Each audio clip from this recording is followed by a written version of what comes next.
বিশ্বের সবচেয়ে জনবহুল দেশগুলোর একটি চীন। দীর্ঘ সময় এই তালিকায় প্রথমে থাকলেও বর্তমানে চীনকে ছাড়িয়ে গেছে পার্শ্ববর্তী দেশ ভারত। আর তাতেই চিন্তা বাড়ছে এশিয়ার উদীয়মান অর্থনৈতিক পরাশক্তি দেশটির। জনসংখ্যা বাড়াতে প্রতিনিয়তই অভিনব সব পদক্ষেপ নিচ্ছে বেইজিং, তবুও বিশেষ কোনো ফায়দা পাচ্ছে না প্রশাসন।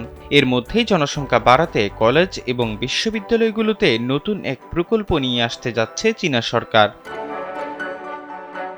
বার্তা সংস্থা রয়টার্সের এক প্রতিবেদনে বলা হয়, চীনের কলেজ ও বিশ্ববিদ্যালয়গুলোতে লাভ এডুকেশন বা প্রেম নিয়ে শিক্ষা প্রদানের প্রস্তাব দেয়া হয়েছে। এতে পরিবার গঠনের ইতিবাচক দৃষ্টিভঙ্গির উপর জোর দিতে বলা হয়েছে। 2023 সালে টানা দ্বিতীয় বছর জনসংখ্যা হ্রাস পেয়েছে চীনে।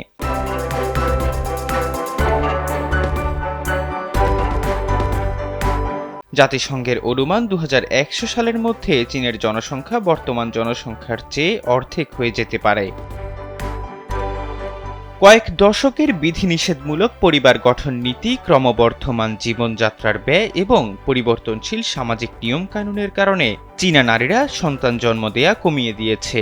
বর্তমানে বিশ্বের দ্বিতীয় বৃহত্তম জনবহুল দেশ চীনের জনসংখ্যা 140 কোটির কিছু বেশি। দেশটিতে দ্রুত হারে বয়স্ক লোকের সংখ্যা বাড়ার ফলে কর্মশক্তি কমছে, যা দেশটির অর্থনীতি, পেনশন ব্যবস্থা ও স্বাস্থ্যসেবা অবকাঠামোর উপর চাপ সৃষ্টি করবে। সন্তান জন্মদানের ক্ষেত্রে কলেজের শিক্ষার্থীরা সবচেয়ে বড় ভূমিকা পালন করতে পারে, কিন্তু বিয়ে ও প্রেম নিয়ে তাদের দৃষ্টিভঙ্গিতে উল্লেখযোগ্যভাবে পরিবর্তন হয়েছে। তাই সরকার চাইছে কলেজ ও বিশ্ববিদ্যালয়গুলোতে বিবাহ ও ভালোবাসা বিষয়ক শিক্ষা চালু করে শিক্ষার্থীদের সন্তান জন্মদানে উৎসাহিত করতে। বলা হচ্ছে, এই পদক্ষেপগুলো স্বাস্থ্যকর ও ইতিবাচক বিবাহ এবং সন্তান জন্মদানকারী সাংস্কৃতিক পরিবেশ তৈরি করতে সহায়তা করবে।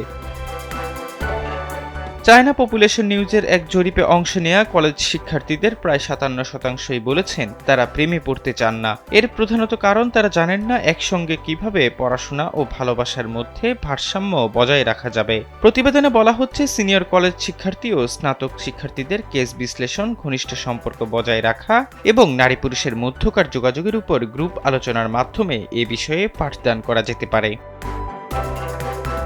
এহসান আব্দুল্লাহ, কালবেলা ডেস্ক।